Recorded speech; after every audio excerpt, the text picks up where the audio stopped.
দৌলতদিয়ার নিষিদ্ধ পল্লী থেকে এক মেয়ে উদ্ধার। মেয়েটির বাড়ি শেরপুর। মেয়েটি কাজ করতে গোপালগঞ্জে এক চিকিৎসক দম্পতির বাসায় আসে। সেখান থেকে প্রেমের সম্পর্ক হয় নুরুল ইসলাম নামে অজ্ঞাত পরিচয়ের এক যুবকের। ফরিদপুরের বোয়ালমারী উপজেলার স্থায়ী বাসিন্দা ও ডাক্তার দম্পতির অনুপস্থিতিতে প্রেমিকের হাত ধরে গা ঢাকা দেয় এই মেয়েটি। তারপর তার আর খোঁজ মেলেনি। এ ঘটনায় চরম বিপাকে পড়েন ডাক্তার দম্পতি। পরিস্থিতির চাপ সামলানোর পাশাপাশি অনুসন্ধান অব্যাহত রাখেন তারা। প্রায় 4 মাস পর মেয়েটির পরিবার জানতে পারেন তাদের নিখোঁজ সন্তানটি প্রতারণার ফাঁদে বর্তমানে রাজবাড়ীর দৌলতদিয়া পতিতাপল্লীতে অবরুদ্ধ অবস্থায় মানবতার জীবনযাপন করছে।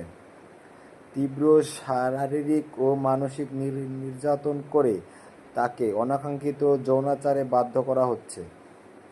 মুক্তির অপেক্ষা প্রহর গুনছে সে।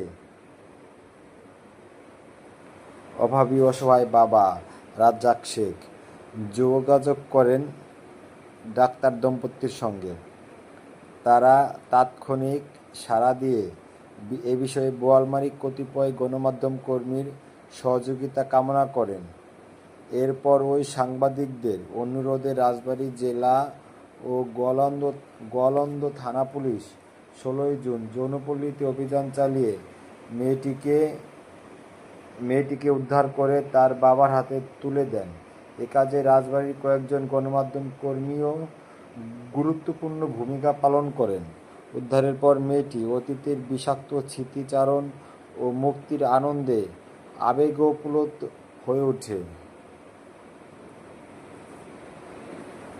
এ কাজে রাজবাড়ীর কয়েকজন অবগত হয়ে ওঠেন বলেন, নুরুল ইসলামের সঙ্গে তার অল্প দিনের পরিচয়। তার ঘর বাড়ি ঠিকানা জানা নেই।